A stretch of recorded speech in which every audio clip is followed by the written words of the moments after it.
ರಾಹುಲ್ ಗಾಂಧಿ ಅವರ ಪರಮಾಪ್ತರನ್ನ ನೋಡಿದ್ರೆ ಅವರ ಮನಸ್ಥಿತಿ ಎಂತದ್ದು ಅಂತ ಅರ್ಥ ಆಗುತ್ತೆ.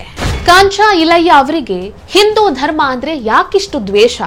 ರಾಮ ಒಳ್ಳೆಯ ಗಂಡನಾಗಿರ್ಲಿಲ್ಲ, ಮನುಷ್ಯನೂ ಆಗಿರ್ಲಿಲ್ಲ ಅಂತಂದ್ರು ಕಾಂಚಾ ಇಲಯ್ಯ. ಪುರಾವೆ ನಾಶ ಮಾಡೋದಕ್ಕಾಗಿ ಮೃತದೇಹಗಳನ್ನ ಸುಡುವ ಪದ್ಧತಿಯನ್ನ ಬ್ರಾಹ್ಮಣರು ತಂದಿರಬೇಕು ಅಂತ ಹೇಳ್ತಾರೆ ಈ ಕಾಂಚಾ ಇಲಯ್ಯ. ಎಲ್ಲಾ ದೇವತೆಗಳು ದಲಿತರನ್ನ ನಿಗ್ರಹಿಸುವುದನ್ನೇ ತಮ್ಮ ಪ್ರಾಥಮಿಕ ಉದ್ದೇಶವನ್ನಾಗಿ ಮಾಡ್ಕೊಂಡಿದ್ದಾರಂತೆ. ಕೃಷ್ಣ ಯಾವತ್ತೂ ದಲಿತರ ಪರವಾಗಿ ನಿಲ್ಲೇ ಇಲ್ವಂತೆ. ಇವರ ಒಂದೊಂದು ಮಾತುಗಳನ್ನ ಕೇಳಿಸ್ಕೊಂಡ್ರು ಇವರ ಹಿಂದೂ ದ್ವೇಷ ಎಂಥದ್ದು ಅನ್ನೋದು ಅರ್ಥ ಆಗುತ್ತೆ. ನಮಸ್ಕಾರ. ನಮ್ಮ ಭಾರತದಲ್ಲಿ ನೆಹರು ಪ್ರಣೀತ ಸೋಷಿಯಲಿಸಂ ಮತ್ತು ಸೆಕ್ಯುಲರಿಸಂನಲ್ಲಿ ಯಾರು ಏನು ಬೇಕಾದ್ರೂ ಹೇಳಿ ದೊಡ್ಡ ವಿದ್ವಾಂಸರು ಅಂತ ಅನ್ನಿಸಿಕೊಳ್ಳಬಹುದು. ದೊಡ್ಡ ಸ್ಕಾಲರ್ ಅಂತ ಅನ್ನಿಸಿಕೊಂಡಿರುವವರಿಗೆ ಅನೇಕ ಸಾಕ್ಷಿಗಳು ಇವೆ. ಕಾಂಚಾ ಇಲಯ್ಯ ಅಂತ ಒಬ್ಬರಿದ್ದಾರೆ. ಇವರು ಸೆಲೆಬ್ರೇಟೆಡ್ ಸ್ಕಾಲರ್ ಕೂಡ ಹೌದು. ಅದರ ಜೊತೆಗೆ ದಲಿತರ ಮುಖವಾಣಿಯೂ ಹೌದು. ಇವರ ದಲಿತರ ಮುಖವಾಣಿ ಅನ್ನೋದನ್ನ ಬದಿಗಿಟ್ಟು ನೋಡಿದ್ರೆ ಕಾಂಚಾ ಇಲಯ್ಯ ಅವರ ಮಾತುಗಳು, ನಡವಳಿಕೆ, ಅವರ ಕೆಲವೊಂದಿಷ್ಟು ಸ್ಟೇಟ್ಮೆಂಟ್ಗಳನ್ನ ನೋಡಿದ್ರೆ ಇವರು ಹಿಂದೂ ಧರ್ಮದ ಬಗ್ಗೆ ಅದೆಂತಹ ವಿಷ ತುಂಬಿಕೊಂಡಿದ್ದಾರೆ ಅನ್ನೋದು ಅರ್ಥ ಆಗುತ್ತೆ. ಹೋಗ್ಲಿ ಬಿಡಿ, ಇದವರ ಪರ್ಸ್ಪೆಕ್ಟಿವ್ ಅಂತ ಬಿಟ್ಟು ಬಿಡಬಹುದು. ಆದ್ರೆ ಬೇರೆಯವರ ನಂಬಿಕೆಗೆ ಧಕ್ಕೆ ಆಗುತ್ತೆ ಅಂತ ಹೇಳುವವರು ಇನ್ನೊಬ್ಬರ ನಂಬಿಕೆಗೆ ಮಾರಣಾಂತಿಕ ಪೆಟ್ಟು ಕೊಡೋ ತರ ಮಾತನಾಡ್ತಾರಲ್ವಾ, ಇದು ಸರಿನಾ ಅಂತ ಅನ್ಸುತ್ತೆ. ಇದನ್ನ ಈಗ ಯಾಕೆ ಚರ್ಚೆ ಮಾಡ್ತಾ ಇದ್ದೀವಿ ಅಂತ ಹೇಳಿದ್ರೆ, ಒಂದು, ಈ ಕಾಂಚಾ ಇಲಯ್ಯ ಅನ್ನುವಂತಹ ವ್ಯಕ್ತಿ ರಾಹುಲ್ ಗಾಂಧಿ ಅವರ ಪರಮಾಪ್ತರು. ರಾಹುಲ್ ಗಾಂಧಿ ಅವರು ಪಾರ್ಲಿಮೆಂಟ್ ನಲ್ಲಿ ಹಿಂದೂ ದೇವತೆಗಳ ಫೋಟೋಗಳನ್ನ ಹಿಡ್ಕೊಂಡು ಯಾವ ರೀತಿಯಾಗಿ ಆಕ್ಷೇಪಾರ್ಹ ಮಾತುಗಳನ್ನ ಆಡಿದ್ರು ಅನ್ನುವಂಥದ್ದನ್ನ ನಾವು ಕೇಳಿದ್ದೇವೆ, ನೋಡಿದ್ದೇವೆ. ಈ ರೀತಿಯೆಲ್ಲ ಮಾಡಿದ್ರೆ ಬೇರೆಯವರ ಭಾವನೆಗೆ ಧಕ್ಕೆ ಬರುತ್ತೆ ಅನ್ನುವಂಥದ್ದು ರಾಹುಲ್ ಗಾಂಧಿಗೆ ಅನಿಸಿಲ್ಲ. ರಾಹುಲ್ ಗಾಂಧಿ ಅವರು ಮುಸ್ಲಿಮರ ಭಾವನೆಗೆ, ಕ್ರಿಶ್ಚಿಯನ್ನರ ಭಾವನೆಗೆ, ಜೈನರ ಭಾವನೆಗೆ, ಬೌದ್ಧ ಧರ್ಮದವರ ಭಾವನೆಗೆ, ಅದೇ ರೀತಿಯಾಗಿ ಯಾವುದೇ ಧಾರ್ಮಿಕ ಶ್ರೇಣಿಯವರ ಭಾವನೆಗೆ ಧಕ್ಕೆ ಬರುವಂತೆ ಇಲ್ಲಿಯವರೆಗೆ ಮಾತನಾಡಲಿಲ್ಲ. ಸರ್ತನ್ ಸೆ ಜುದಾ ಅನ್ನುವಂತಹ ಘೋಷಣೆಗಳನ್ನ ಒಂದಿಷ್ಟು ಮುಸ್ಲಿಂ ಕಿಡಿಗೇಡಿಗಳು ನೂಪುರ್ ಶರ್ಮಾ ವಿರುದ್ಧ ಹೇಳಿದಾಗ ಅದರ ವಿರುದ್ಧ ಇವರು ಧ್ವನಿಯೂ ಎತ್ತಲಿಲ್ಲ, ಅದನ್ನ ಖಂಡಿಸಲೂ ಇಲ್ಲ.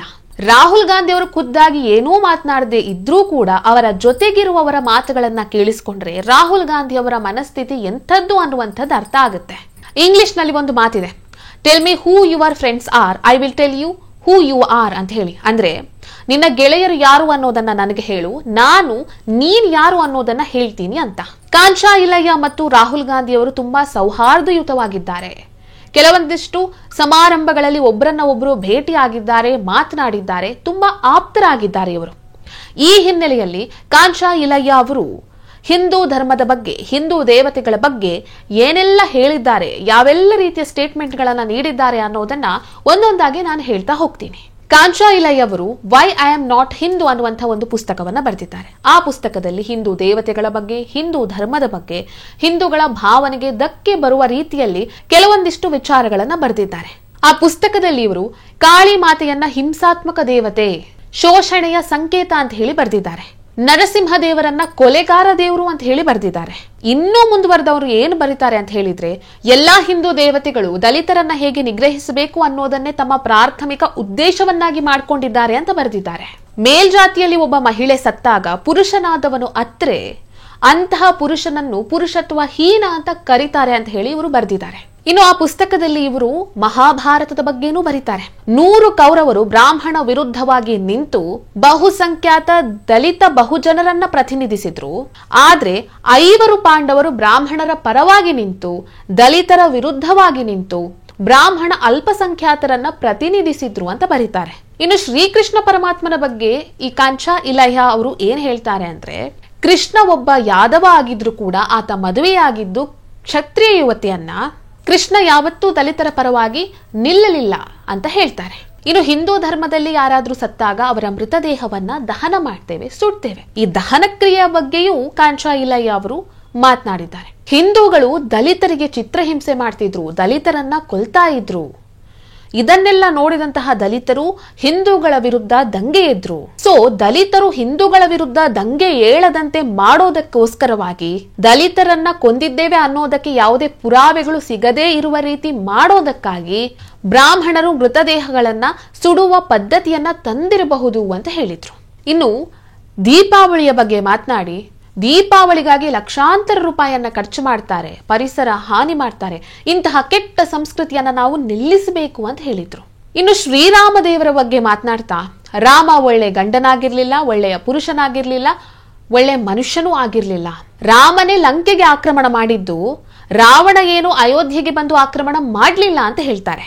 ಸೀತೆಯ ಪಾತಿವ್ರತತೆಯನ್ನ ಪ್ರಶ್ನಿಸಿ ಶ್ರೀರಾಮ ಆಕೆಯನ್ನ ಬೆಂಕಿಗೆ ಹಾರಿ ಸಾಬೀತುಪಡಿಸುವಂತ ಹೇಳ್ತಾನಲ್ವಾ.